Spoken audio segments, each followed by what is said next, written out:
નમસ્કાર, હું પાયલ પટેલ. અમેરિકાના આજના તાજા સમાચારની વાત કરીએ તો સોશિયલ મીડિયા પર વાયરલ વિડીયોએ અમેરિકામાં રહેતા ગુજરાતીઓમાં ફાળ પાડી છે કે પેટ્રોલ પંપના નોઝલમાં રહેલો એક નાનો સ્ક્રૂ તમારા ક્રેડિટ કાર્ડની ચોરી માટેનું સાધન છે. ગેસ સ્ટેશન ચલાવતા ગુજરાતીઓ જ આવું કરી રહ્યા છે કે કોઈ બીજું? શું આ ખરેખર કોઈ નવું કૌભાંડ છે કે માત્ર અફવા? તપાસમાં જે હકીકત સામે આવી તે સ્તબ્ધ કરી દે તેવી છે. શું તે માત્ર મશીન રિપેરિંગનો સસ્તો જુગાડ છે કે ખરેખર કોઈ ગેંગની ચાલ? આ પછીના સમાચારની વાત કરીએ તો અમેરિકાના ફ્લોરિડામાં 22 વર્ષીય ધીર પટેલની 60,000ની હાઈ પ્રોફાઇલ ચોરીના આરોપમાં ધરપકડ કરાઈ છે. સસ્પેન્સ એ વાતનું છે કે ધીર જે લક્ઝરી સ્ટોરમાંથી મોંઘા કપડાં અને જ્વેલરી ચોરતો હતો એ જ વસ્તુઓ પછી એ જ સ્ટોરમાં પાછી વેચવા જતો હતો. સીસીટીવીમાં તેની આ અજીબ મોડસ ઓપરેન્ડી કેદ થતા અંતે તે જેલના સળિયા પાછળ ધકેલાયો છે. આ પછી સમાચારની વાત કરીએ તો ડોનાલ્ડ ટ્રમ્પે અમેરિકાને ગરીબ અને પછાત બનતું રોકવા ઇમિગ્રેશન પર આકરા પ્રહાર કર્યા છે. ભારતને હેલ હોલ કહેતી જૂની પોસ્ટ બાદ હવે આ નવા નિવેદને ભારતીય સમુદાયમાં ચિંતા જગાવી છે. H-1B વિઝા અને વધતી નફરત વચ્ચે સવાલ એ છે કે શું આગામી ચૂંટણી બાદ ભારતીયોની અમેરિકામાં સુરક્ષા અને ઓળખ સામે મોટું જોખમ ઊભું થશે? બધા સમાચાર જોઈએ વિસ્તારથી. જોતા રહો NRI પલ્સ.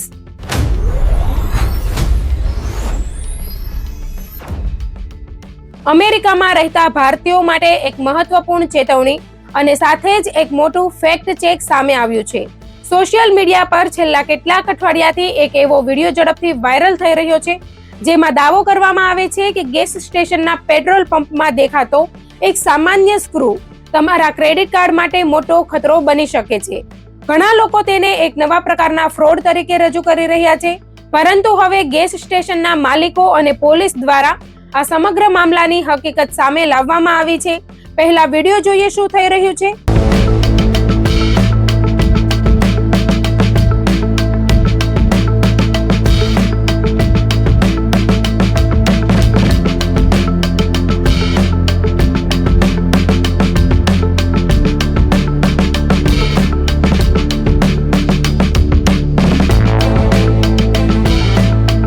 ભારતમાં પેટ્રોલ પંપ સાથે જોડાયેલા કૌભાંડો વિશે આપણે ઘણીવાર સાંભળતા હોઈએ છીએ. ક્યાંક મીટરમાં ઝીરો ન બતાવવાનો આરોપ હોય છે તો ક્યાંક પેટ્રોલમાં મિલાવટની ફરિયાદો સામે આવે છે. પરંતુ અમેરિકામાં મોટા ભાગના ગેસ સ્ટેશનો સેલ્ફ સર્વિસ મોડલ પર ચાલે છે, જ્યાં ગ્રાહકો જાતે જ પેટ્રોલ ભરે છે. તેથી ત્યાં અલગ પ્રકારના કૌભાંડો જોવા મળે છે. તેમાં સૌથી સામાન્ય છે ક્રેડિટ કાર્ડ સ્કીમિંગ, જેમાં ગુનેગારો કાર્ડ રીડર પર નકલી ઉપકરણ લગાવીને ગ્રાહકોના કાર્ડની માહિતી ચોરી લે છે. તાજેતરમાં સોશિયલ મીડિયા પર વાયરલ થયેલા વિડીયોમાં દાવો કરવામાં આવ્યો હતો કે કેટલાક કૌભાંડીઓ પેટ્રોલ પંપના નોઝલ હોલ્ડરની અંદર એક સ્ક્રૂ ફસાવી દે છે.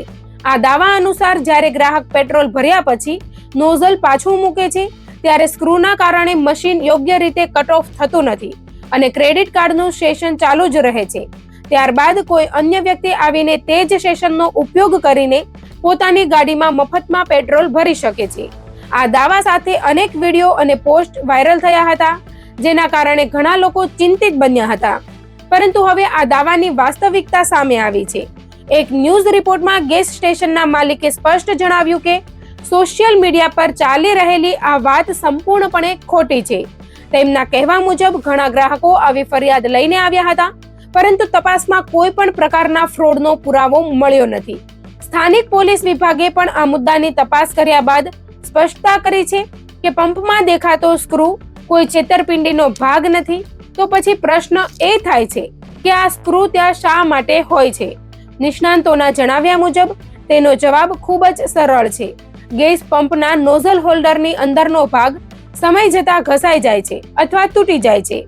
આવા સમયે આખો મોંઘો પાર્ટ તરત બદલવાના બદલે ઘણા ગેસ સ્ટેશન માલિકો કામચલાઉ ઉપાય તરીકે એક નાનો સ્ક્રૂ લગાવી દે છે. આ માત્ર એક સસ્તું મેન્ટેનન્સ ફિક્સ છે જે પંપને ચાલુ રાખવામાં મદદ કરે છે જ્યાં સુધી કાયમી રિપેરિંગ ન કરવામાં આવે. બીજી મહત્વની વાત એ છે કે આધુનિક ગેસ પંપોમાં ઓટોમેટિક શટ ઓફ અને ટાઈમ આઉટ સિસ્ટમ હોય છે. જો કોઈ કારણસર નોઝલ યોગ્ય રીતે મૂકવામાં ન આવે અથવા મશીન લાંબા સમય સુધી નિષ્ક્રિય રહે તો પણ સિસ્ટમ આપમેળે સેશન બંધ કરી દે છે. એટલે કે કોઈ અન્ય વ્યક્તિ તમારા કાર્ડના સેશનનો ઉપયોગ કરીને પેટ્રોલ ભરી શકે તેવી શક્યતા અત્યંત ઓછી છે. આ સુરક્ષા વ્યવસ્થા ખાસ કરીને આવા જોખમોને રોકવા માટે જ બનાવવામાં આવી છે. આ સમગ્ર ઘટનામાં સૌથી મોટો પાઠ એ છે કે સોશિયલ મીડિયા પર વાયરલ થતી દરેક માહિતી સાચી હોય જ એવું જરૂરી નથી. ઘણી વખત અધૂરી માહિતી, ગેરસમજ અથવા અફવાઓ ઝડપથી ફેલાઈ જાય છે અને લોકોમાં બિનજરૂરી ભય પેદા કરે છે. તેથી કોઈ પણ ચોંકાવનારી માહિતી અથવા વિડીયો પર તરત વિશ્વાસ કરવાની જગ્યાએ તેની સત્યતા તપાસવી જરૂરી છે. અમેરિકામાં રહેતા ભારતીયો અને અન્ય પ્રવાસીઓ માટે સંદેશ સ્પષ્ટ છે. જો તમને પેટ્રોલ પંપમાં કોઈ સ્ક્રૂ દેખાય તો ગભરાવાની જરૂર નથી. હાલમાં ઉપલબ્ધ માહિતી અને અધિકૃત તપાસ મુજબ આ કોઈ નવું ક્રેડિટ કાર્ડ ફ્રોડ નથી, પરંતુ માત્ર એક સામાન્ય મેન્ટેનન્સ ઉપાય છે. તેથી સોશિયલ મીડિયા પર દેખાતી દરેક વાતને સાચી માનવાના બદલે હંમેશા ફેક્ટ ચેક કરવું અને વિશ્વસનીય સ્ત્રોતો પર જ વિશ્વાસ કરવો વધુ સમજદારીભર્યું પગલું છે.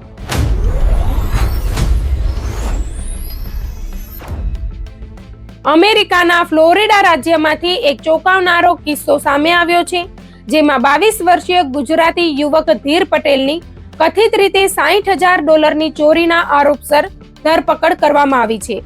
પોલીસ રિપોર્ટ મુજબ ધીર પટેલ ફ્લોરિડાના બોયટન બીચ વિસ્તારનો રહેવાસી છે અને તેના પર એક લક્ઝરી ક્લોથિંગ સ્ટોરમાંથી લાંબા સમય સુધી કિંમતી સામાનની ચોરી કરવાનો આરોપ મૂકવામાં આવ્યો છે. આ સમગ્ર ઘટના છેલ્લા 2.5 મહિનાથી ચાલી રહી હતી અને અંતે સીસીટીવી ફૂટેજના આધારે આરોપીની ઓળખ થતા પોલીસે કાર્યવાહી હાથ ધરી હતી. મળતી માહિતી મુજબ ચોરીનો આ સિલસિલો 30 માર્ચથી શરૂ થયો હતો અને ગત સોમવાર સુધી ચાલુ રહ્યો હતો. પોલીસના જણાવ્યા અનુસાર ધીર પટેલ વારંવાર તે લક્ઝરી સ્ટોરમાં જૂની અથવા વપરાયેલી વસ્તુઓ વેચવા માટે જતો હતો, પરંતુ આ મુલાકાતો દરમિયાન તે સ્ટોરમાં ચક્કર મારીને કપડાં, બેગ્સ અને અન્ય કિંમતી વસ્તુઓ પોતાની બેગમાં સંતાડી દેતો હતો. સૌથી નવાઈની વાત એ છે કે જે સ્ટોરમાંથી તે સામાન ચોરતો હતો તે જ સ્ટોરમાં પછીથી તે ચોરાયેલો સામાન વેચવા માટે પણ પહોંચતો હતો. આ બહાને તેને ફરીથી સ્ટોરમાં પ્રવેશ મળતો અને તે ફરીથી ચોરીની ઘટનાને અંજામ આપતો હતો. સ્થાનિક મીડિયા રિપોર્ટ્સ અનુસાર આરોપીની આ સમગ્ર હરકત સ્ટોરમાં લાગેલા સીસીટીવી કેમેરામાં કેદ થઈ ગઈ હતી. શરૂઆતમાં સ્ટોરના માલિકને માત્ર એટલી શંકા હતી કે સ્ટોકમાંથી કિંમતી વસ્તુઓ ગાયબ થઈ રહી છે. ત્યારબાદ જ્યારે સીસીટીવી ફૂટેજની તપાસ કરવામાં આવી ત્યારે ધીર પટેલની કેટલીક શંકાસ્પદ હરકતો નજરે પડી હતી. આ પછી સ્ટોર મેનેજમેન્ટે તેના પર ખાસ નજર રાખવાનું શરૂ કર્યું હતું. આ સ્ટોર સામાન્ય કપડાનું સ્ટોર નથી, પરંતુ અહીં રેર લક્ઝરી ક્લોથિંગ, મોંઘી બ્રાન્ડ્સની બેગ્સ, એસેસરીઝ, જ્વેલરી અને ઘડિયાળો જેવી અત્યંત કિંમતી વસ્તુઓનું વેચાણ થાય છે. શરૂઆતમાં સ્ટોર મેનેજમેન્ટે ચોરીની કુલ રકમ અંદાજે $41,550 હોવાનું જણાવ્યું હતું. જો કે બાદમાં સંપૂર્ણ ઓડિટ અને હિસાબ કરવામાં આવ્યો ત્યારે ચોરીની રકમ વધીને લગભગ $60,000 સુધી પહોંચી હોવાનું સામે આવ્યું હતું. ગત 13 જૂનના રોજ ધીર પટેલ ફરી એકવાર સ્ટોરમાં અમુક વસ્તુઓ વેચવા માટે આવ્યો હતો. સ્ટોર સ્ટાફને શંકા ગઈ કે તે જે વસ્તુઓ વેચવા લાવ્યો છે તે પણ સ્ટોરની જ હોઈ શકે છે. ત્યારબાદ તરત જ પોલીસને જાણ કરવામાં આવી હતી. પોલીસ ઘટના સ્થળે પહોંચી અને તપાસ શરૂ કરી હતી. રિપોર્ટ મુજબ માયામી પોલીસ અધિકારીઓની હાજરીમાં ધીર પટેલે પોતે આ ચોરીઓ કરી હોવાની કબૂલાત પણ કરી હતી. ત્યારબાદ પોલીસે તેની સામે ગ્રાન્ડ થેફ્ટ એટલે કે મોટી ચોરીના ગંભીર ગુનાનો કેસ દાખલ કરીને ધરપકડ કરી હતી. ધરપકડ બાદ કોર્ટ દ્વારા તેના પર $5,000નો બોન્ડ નક્કી કરવામાં આવ્યો હતો. બોન્ડની રકમ ભર્યા બાદ તેને જેલમાંથી મુક્ત કરવામાં આવ્યો છે, પરંતુ કેસ હજુ કોર્ટમાં ચાલી રહ્યો છે અને અંતિમ ચુકાદો આવવાનો બાકી છે. આ કેસમાં એક મહત્વની ચર્ચા આરોપીના ઇમિગ્રેશન સ્ટેટસને લઈને પણ થઈ રહી છે. કાયદાકીય નિષ્ણાંતોના મતે ધીર પટેલ અમેરિકાનો નાગરિક અથવા કાયદેસર સ્ટેટસ ધરાવતો વ્યક્તિ હોવાની શક્યતા વધુ છે, કારણ કે ફ્લોરિડામાં જો કોઈ ગેરકાયદેસર ઇમિગ્રન્ટ ગંભીર ફેલોની ગુનામાં પકડાય તો તેની માહિતી તરત જ આઈસ એટલે કે ઇમિગ્રેશન એન્ડ કસ્ટમ્સ એન્ફોર્સમેન્ટ સાથે શેર કરવામાં આવે છે અને ઘણી વખત ઇમિગ્રેશન કાર્યવાહી પણ શરૂ થાય છે. જો કે આ કેસમાં એવી કોઈ માહિતી સામે આવી નથી. ફ્લોરિડાના કાયદા મુજબ $20,000 થી $1 લાખ વચ્ચેની ચોરી સેકન્ડ ડિગ્રી ફેલોની તરીકે ગણવામાં આવે છે. જો કોર્ટમાં આરોપ સાબિત થાય તો આરોપીને 15 વર્ષ સુધીની જેલની સજા તેમજ ભારે આર્થિક દંડ પણ થઈ શકે છે. હાલમાં સમગ્ર મામલો કોર્ટમાં વિચારાધીન છે અને હવે સૌની નજર આગામી કાયદાકીય કાર્યવાહી પર ટકેલી છે.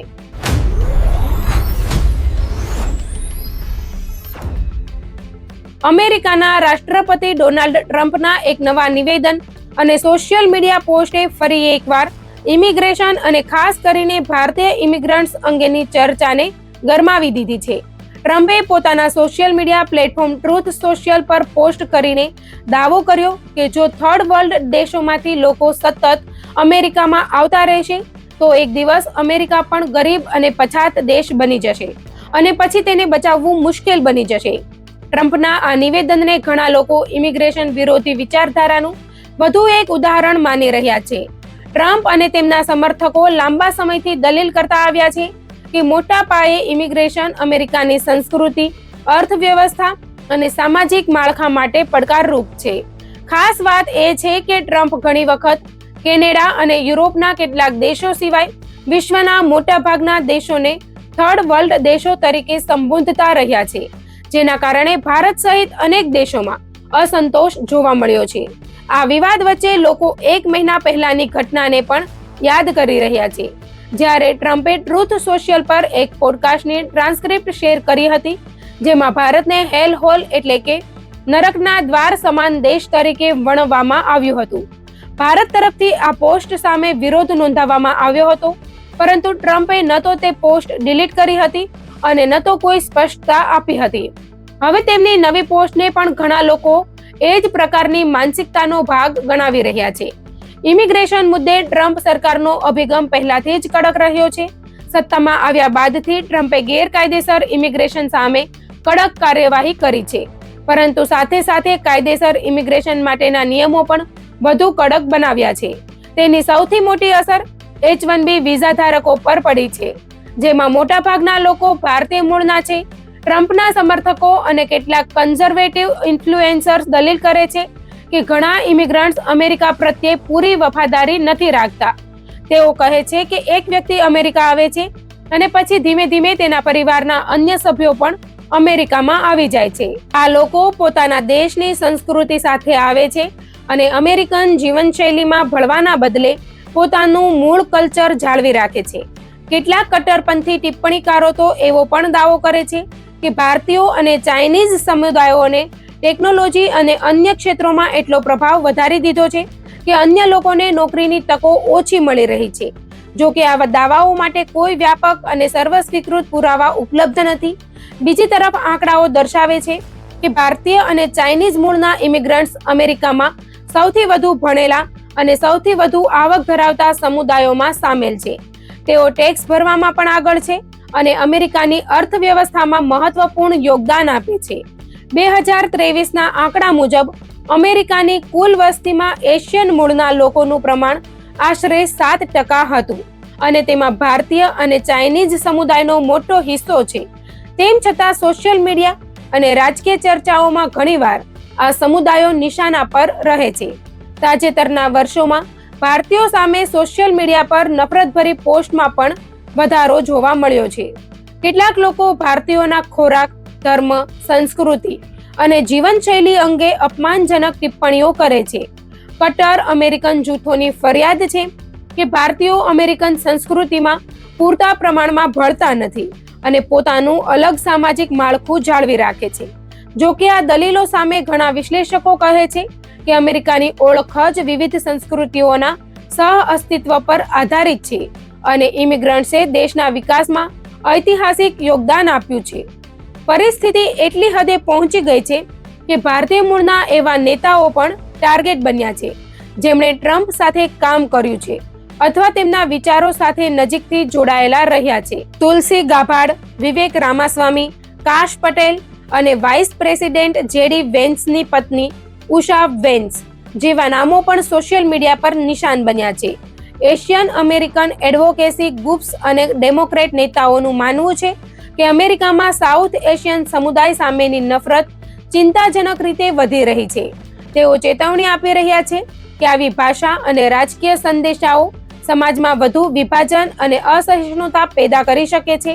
હવે પ્રશ્ન એ છે કે ઇમિગ્રેશનને લઈને અમેરિકામાં ચાલી રહેલી આ ચર્ચા આગામી વર્ષોમાં કેવી દિશા લેશે અને તેનો ભારતીય સમુદાય તેમજ અમેરિકા ભારત સંબંધો પર કેટલો પ્રભાવ પડશે તેના પર સમગ્ર વિશ્વની નજર ટકેલી છે.